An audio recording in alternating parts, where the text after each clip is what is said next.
అందరికి జనార్దలు ఎట్లున్నారు మంచిగా ఉన్నారా? ఇక నేనైతే మస్తుగా ఖతర్నాక్గా ఉన్నా. సుషింద్ గారు ఎంత మంచిగా తయారయ్యొచ్చిందో. ఇవాళ మన మాట పాటని పట్టుకొని వచ్చిన మన మాట పాటల మంచి గెస్ట్ని కూడా పట్టుకొని వచ్చిన మంచిగా జబర్దస్త్ పాటలు కూడా పాడుతుందంట అన్న. ఇక అన్న పాటలు వినడానికే మీరు రెడీగా ఉన్నారు కదా, ఇంకెందుకు ఆలస్యం, నడుర్రి. అన్న నమస్తే అన్న, ఎట్లున్నావు? హాయ్ అక్క, బాగున్నాను. మంచిగా ఉన్నావా? బాగున్నాను అక్క. అవునా, నీ పేరేంది? రమేష్ అక్క. రమేష్. ఎక్కడికైనా వచ్చినావు అన్న? జనగాం అక్క, వరంగల్ డిస్టిక్. ఇప్పుడు జనగాం డిస్టిక్ అక్క, అప్పుడు వరంగల్ డిస్టిక్. వరంగల్కేనా వచ్చినావు అన్న? నువ్వు మంచి మంచి పాటలు పాడతావని నేనైతే తిన్నా. మరి ఇక ముచ్చట తర్వాత అయితే పెట్టుకుందాం. ముందుగా పాట విన్నావా? విన్నావా? షురూ చేయ ఒక పాట. అందాల జాబిల్లి నేలను తాకంగా, ఈ పల్లె గోదారి పాదాలను తడపంగా, నా బావా యాదికొస్తుండో, గుండెల్లో గుబులవుతుందో, నా కోసం రానే వస్తాడో, మహారాణిల చూసుకుంటాడో. అందాల జాబిల్లి నేలను తాకంగా, ఈ పల్లె గోదారి పాదాలను తాకంగా. అదక్క. బాగుందన్న, బాగుంది, మంచిగా పాడుతున్నావు. Thank you. నిజంగా ఎన్ని పాటలు ఉన్నాయన్న ఇట్లా నీ తానా? చాలా ఉన్నాయి అక్క. మస్తుగా పాటలు ఉన్నాయా? అవునక్క. ఏడేడా వాడినావు ఇప్పటిదాకా? అంటే యూట్యూబ్ లో పాడానక్క. ఎన్ఆర్ బంజారా యూట్యూబ్ ఛానల్, వి వినాయక్ అఫీషియల్, మన జయసూర్య సార్ దగ్గర కూడా పాడానక్క. పాడినావు ఆడ కూడా? అంటే ఎట్లా నీ పాట వాళ్ళు ఎప్పుడన్నా విన్నారా? ఎట్లా పిలిచిండ్రు నిన్ను? స్టార్టింగ్ ఇలానే మీలాగా కొంచెం పరిచయం అయ్యి నా వాయిస్ విని, రమేష్ చాలా బాగుంది వాయిస్, ఒకసారి చూద్దాము అని చెప్పేసి ఫస్ట్ అవకాశం ఇచ్చారు అక్క. అమ్మాయి ఏం చేస్తారన్న? అమ్మ వాళ్ళు ఫార్మర్స్ అక్క, వ్యవసాయం చేస్తారు. వాళ్ళు కూడా పాటలు పాడతారా ఏంది? లేదక్క, వాళ్ళు అంటే నువ్వు ఇంత మంచిగా వాడుతున్నావు కదా, అమ్మాయి కూడా ఎవరైనా వాడతారా ఏంది? అంటే జన్యు పరంగా కూడా వస్తుంటది కదా అట్లా. అంటే నాన్న ఎప్పుడో ఫెస్టివల్ అప్పుడు అప్పుడప్పుడు అక్కడక్కడ పాడుతూ ఉండేవాడక్క మా పురాణ సాంగ్స్. అవి వాళ్ళ స్టైల్లో పాడుతూ ఉంటే నేను ఎప్పుడు అనుకోలేదక్క నాకు ఇంత మంచి వాయిస్ ఉందని చెప్పేసి. చిన్నప్పటి నుంచి నాకు పాటలు అంటే చాలా ఇష్టం అక్క. ఎస్పి బాలసుబ్రహ్మణ్యం, చిత్ర సాంగ్స్, వెంకటేష్ ఎమోషన్స్, ఆ మెలోడీ అవన్నీ చూస్తూ నేను బాధపడతా ఉంటా అక్క. ఎందుకంటే నేను ఆ ఫీల్డ్ లోకి వెళ్ళిపోతా ఉంటా అక్క. అప్పుడు చాలా హ్యాపీగా అనిపిస్తుంది, మనం కూడా పాడితే బాగుంటదని. అంటే ఆల్రెడీ మన అయ్యకు వచ్చు అన్నమాట పాటలు, సో అట్లా నీకు కూడా అలవాటు అయిపోయింది. పర్ఫెక్ట్ ఏం లేదక్క. అంటే పర్ఫెక్ట్ వాళ్ళకేం పర్ఫెక్ట్ ఉంటది కానీ ఏదో అల్లుకొని పోతుంటారు కదా. నీ కూడా అట్లా అలవాటు అయిపోయింది. చిన్నప్పటి నుండే పాడుతున్నావు అన్న? అంటే నేను ఎప్పుడైనా సింగింగ్ కాంపిటీషన్ లో పార్టిసిపేట్ చేస్తూ ఉండేవాడిని అక్క. స్కూల్ లైఫ్ లో, మన కాలేజ్ లైఫ్ లో, అలా నేషనల్ లెవెల్ అవార్డు కూడా వెళ్ళాను. ఓ, అప్పుడు ఒక సినిమా సాంగ్ పాడాను అక్క అక్కడ. ఏం పాట పాడినావు? సంతోషం నుంచి ఒక సాంగ్ ఉంది. సినిమా పాటనా అది? ఈ జానపదాలు మంచిగా పాడతావా? ఈ జానపద గీతాలు మన ఉద్యమానికి సంబంధించి కానీ ఉద్యమం సాంగ్స్ నేను ఎప్పుడు పాడలేదక్క. రీసెంట్ గా మల్లు రవి అన్నకి పాడాను ఎలక్షన్ సాంగ్స్. నువ్వు ముందుగాల పాడిన పాట ఏందన్నా? ముందుగాల ఒక సాంగ్ పాడానక్క. అంటే స్టార్టింగ్ నేను పాడిన సాంగ్ అమ్మ పాట పాడినానక్క. అమ్మ పాటనా?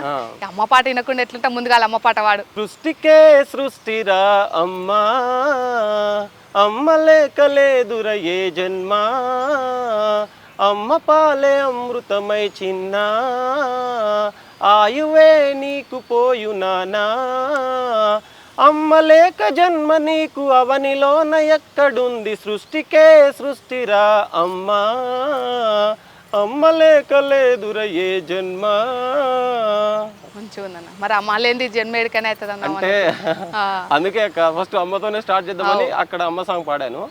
తర్వాత నేను యూట్యూబ్ లో ఎస్టీ సాంగ్ ఒక 2 పాడాను.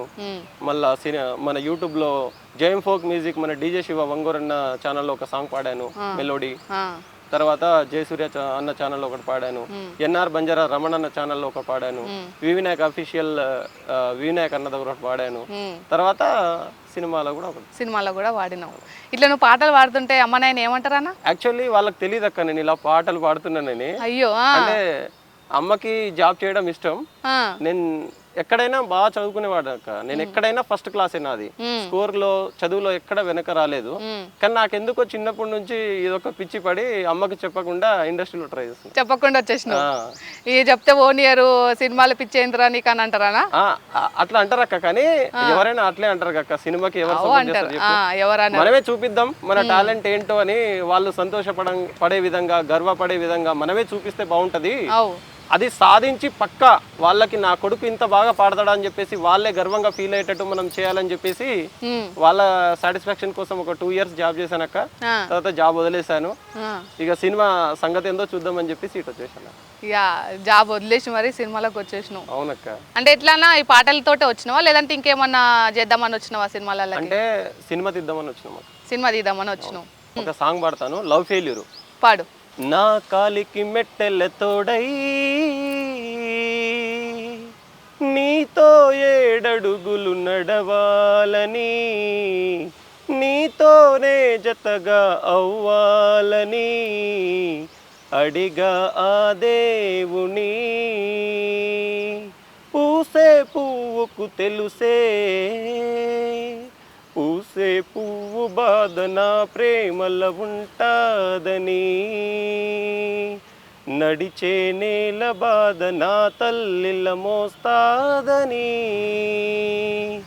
నీ కాళ్ళకు గజ్జల మువ్వనై, నీ కాటుక కన్నుల సుక్కనై, అద్దాల మేడలోన అందాల చీర కట్టి, రంగు రంగు పువ్వుల వాన ఈ పెళ్లి పందిరిలోన, ముస్తాబైనావే పెళ్ళికే ముస్తాబైనావే, ముస్తాబైనావే ఓ పిల్ల ముస్తాబైనావే, ముస్తాబైనావే పెళ్ళికే ముస్తాబైనావే, ముస్తాబైనావే ఓ పిల్ల ముస్తాబైనావే. మంచిగా ఉందన్న, చాలా బాగుంది. అంటే అన్న లవ్ ఫెయిలియర్ ఏమైనా ఉన్నదా ఏంది?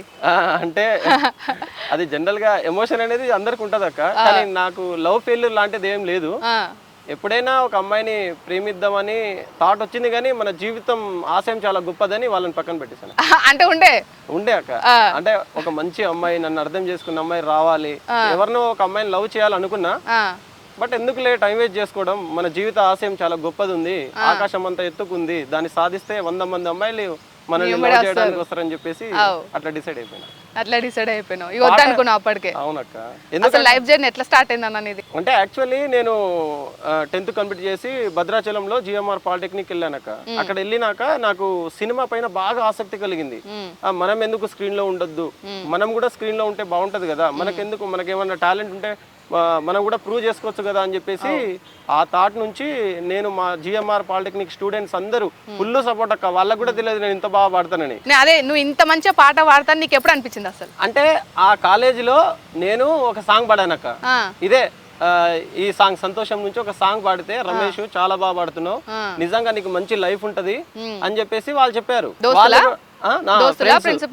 ఫ్రెండ్స్ తర్వాత అరే వీళ్ళు ఏదో కామెడీకి చెప్తా ఉన్నారని చెప్పేసి అనుకున్నాను. నేను నేషనల్ లెవెల్ అవార్డుకి పార్టిసిపేట్ చేస్తే నాకు ప్రైజ్ వచ్చింది. అక్కడతో నేను అరే నిజంగా నాలో ఏదో ఉంది అని చెప్పేసి నేను హైదరాబాద్ వచ్చానక్క. హైదరాబాద్ వస్తే నరేందర్ నాయక్ అన్న అని నాకు తనే అసలు దారి చూపించాడు అన్ని విధాలుగా. తను ఒక ఈవెంట్ కి తీసుకెళ్లాడు నాకు హైదరాబాద్ లో. ఆ ఈవెంట్ లో నేను సాంగ్ పాడినా. ఏం పాట పాడినా? ప్రియ రాగాలే సాంగ్ అని హలో బ్రదర్స్ లో ఒక సాంగ్ పాడినా. అక్కడ ఒక అమ్మాయితో పాడాను అన్నట్టు ఈవెంట్ లో. అసలు ఇంత బాగా పాడుతున్నావు, చాలా బాగుంది, నీ వాయిస్ విని నేను ఇక్కడ కూర్చున్నానని చెప్పేసి ఆ రియల్ ఎస్టేట్ MD వచ్చి నాకు సపోర్ట్ ఇచ్చారక్క. ఏది జరంత వాడు? అది ప్రియ రాగాలే గుండెలోని పొంగుతున్న ఈ వేళ, ప్రియ గానాలే కన్నె ప్రేమ దోచుకున్న శుభవేళ, చేరాలి సొగసుల తీరం సాగాలి తక్కదిమ్మి తాళం. అది అట్లా వస్తుంది అక్క, అట్లా వస్తుంది అక్క స్టైల్. పాడాను, నాకు కూడా హ్యాపీగా అనిపించింది. అంటే ట్రాక్ పైన పాడాను. అప్పుడు అరే నిజంగా నీ వాయిస్ చాలా బాగుంది, నువ్వు ఎక్కడైనా ట్రై చేస్తే పెద్ద సింగర్ అవుతావు అని చెప్పేసి అక్కడ మొదలైందక్క అసలైన జర్నీ. అక్కడతో అమ్మ సాంగ్ పాడి తర్వాత మన జయసూర్య సార్ ని పరిచయం చేయించిండు మా నరేందర్ నాయక్ అన్న. అక్కడ జయసూర్య సార్ 3 years నాకు తిప్పిండక, అరే నువ్వు పాడతావేమో అని చెప్పేసి. తర్వాత నాకు ఆయన ద్వారా నాకు 6-7 సాంగ్స్ పాడాను. చివరిగా ఏ సినిమా అవకాశం వచ్చినా 100% సింగర్స్ కావాలి అనుకుంటే జయసూర్య సార్ పక్క రమేష్ పేరు మెన్షన్ చేస్తాడు, నా వాయిస్ ని పంపిస్తాడు వాళ్ళని. జయసూర్య సార్ దగ్గర ఒక 2 సాంగ్స్ పాడానక్క. మరదలా మరదలా సాంగ్ అని, అంటే మరదలా మరదలా నామేనా మరదలా ఆటాడుకుందాము రావే, ఆడి పాట పాడుకుందాము రావే, బావయో బావయో బంగారు బావయో, ఆ సాంగ్ పాడానక్క. తర్వాత ఎడ్ల బండి సాంగ్ ఒకటి పాడాను.